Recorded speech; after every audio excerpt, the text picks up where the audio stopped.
இன்னைக்கு ஒரு சூப்பர் டேஸ்டான நல்ல க்ரீமியாக இருக்கிற இந்த ராஜ்மா கிரேவி தாங்க செய்ய போகிறோம். கண்டிப்பாக அந்த வீடியோவை ஸ்கிப் பண்ணாமல் பாருங்கள். இதுக்கு பேராக வந்துட்டு நல்ல வாசனையாக இருக்கிற இந்த ஜீரா ரைஸ் தான். வாங்க எப்படி செய்யணும்னு பார்த்துருவோமா?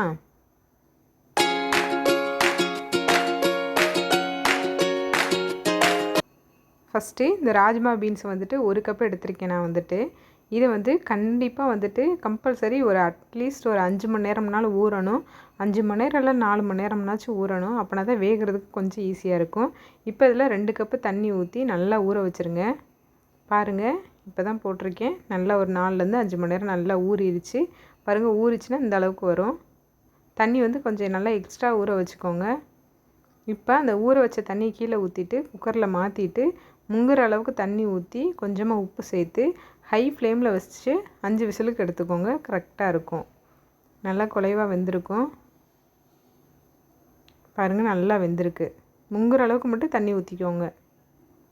இப்போ எடுத்து பார்த்தீங்க அப்படின்னா நல்லா அந்த மாதிரி பருப்பு உடையணும். இந்த பீன்ஸ் வந்து 1 2 வந்து இந்த மாதிரி உடையணும். அப்படின்னா கரெக்டாக வெந்திருக்குன்னு அர்த்தம். இப்போ அது தனியாக இருக்கட்டும். இப்போ வாங்க எப்படி செய்யணும் பார்த்துருவோமா? ஃபஸ்ட்டு பாத்திரம் வச்சுட்டு கொஞ்சமாக எண்ணெய் சேர்த்துட்டு எண்ணெய் நல்லா காஞ்சோன்னே ஜீரகம், அதோட சோம்பு, அதோட கொஞ்சமாக கருவேப்பிலை, 2 பெரிய வெங்காயத்தை குட்டி குட்டியாக கட் பண்ணி சேர்த்துக்கோங்க. நல்லா சின்ன சின்னதாக கட் பண்ணி வெங்காயம் இந்த அளவுக்கு நல்லா வதங்கினதுக்கப்புறமேட்டு 1 ஸ்பூன் இஞ்சி பூண்டு பேஸ்ட்டு சேர்த்து நல்லா வதக்கி விட்டுக்கோங்க. இதோட பச்சை வாசனை போக நல்லா வதக்கி விட்டுக்கோங்க. அடுப்பை சிம்மிலே வச்சு நல்லா வதக்கி விடுங்க, இல்லாட்டா கீழே அடி பிடிக்கும். இப்போ வெங்காயம் இந்த அளவுக்கு நல்லா வதங்கிட்டு இருக்கும்போது வெங்காயமும் இஞ்சி பூண்டு பேஸ்ட்டும் இதில் வந்துட்டு 3 தக்காளியை நல்லா மிக்சியில் அரைச்சி சேர்த்துக்கோங்க.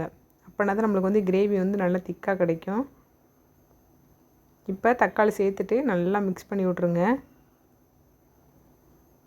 தக்காளியோடைய பச்சை வாசனை போக நல்லா கொதித்து அதோடய எண்ணெய் பிரிஞ்சு வந்ததுக்கப்புறமேட்டு மசாலாத்தூள்லாம் சேர்த்துக்கரலாம். 1/4 ஸ்பூன் மஞ்சள் தூள், 1/2 ஸ்பூன் மிளகாத்தூள், 1 ஸ்பூன் வந்து மல்லித்தூள். கலருக்காண்டி வந்துட்டு நான் வந்துட்டு ஒரு 1/2 ஸ்பூன் மட்டும் காஷ்மீரி மிளகாத்தூள் சேர்த்துருக்கேன். இது இருந்துச்சுன்னா சேர்த்துக்கோங்க, இல்லாட்டாலும் பிரச்சனை இல்லை. அந்த காஷ்மீரி மிளகாத்தூள் போட்டிங்க அப்படின்னா இன்னும் கொஞ்சம் நல்லா டார்க்காக ரெட் கலரில் இருக்கும்.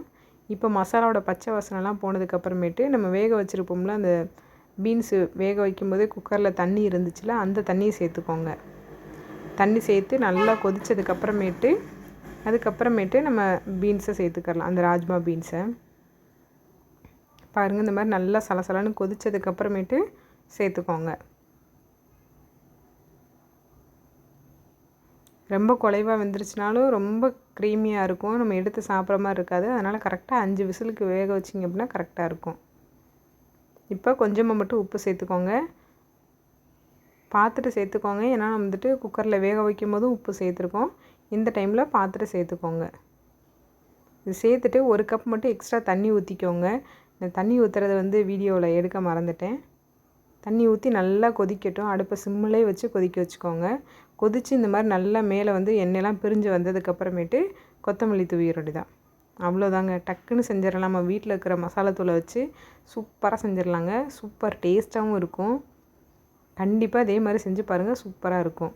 நம்ம வேறு எதுவுமே அரைச்சி ஊற்ற தேவையில்லை. தேங்காய் அது இது முந்திரி அதெல்லாம் எதுவும் அரைச்சி ஊற்ற தேவையில்லை. நம்ம வீட்டில் இருக்கிற மசாலாத்தூள் அதோட இந்த பீன்ஸு பாருங்கள், சூப்பராக இருக்குல்ல. நல்ல வாசனையாகவும் இருக்கும். அடுப்பு சிம்மிலே வச்சு 1 கப்பு தண்ணி எக்ஸ்ட்ரா ஊற்றிட்டு நல்லா கொதிக்க வச்சுக்கோங்க.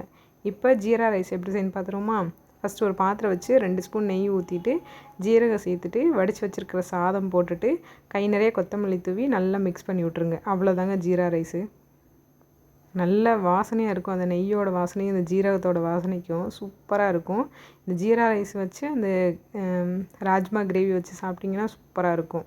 அப்படி இல்லை அப்படின்னா நார்மல் ஒயிட் ரைஸு இது வந்து எல்லா சாப்பாட்டுக்குமே சூப்பராக இருக்குங்க. டிஃபன் ஐட்டத்துக்கு, இட்லி, தோசை, சப்பாத்திக்கெலாம் சூப்பராக இருக்கும். அதோட இந்த மாதிரி ரைஸு இல்லாட்டா இந்த மாதிரி வெரைட்டி ரைஸாக வச்சிங்கன்னா ஜீரா ரைஸ் நல்லாயிருக்கும். வீடியோ பிடிச்சிருந்தா லைக் பண்ணி ஷேர் பண்ணிவிட்டு சேனலை சப்போர்ட் பண்ணி சப்ஸ்கிரைப் பண்ணி வச்சுக்கோங்க. இன்னொரு வீடியோஸில் பார்க்கலாம். தேங்க்ஸ் ஃபார் வாட்சிங்.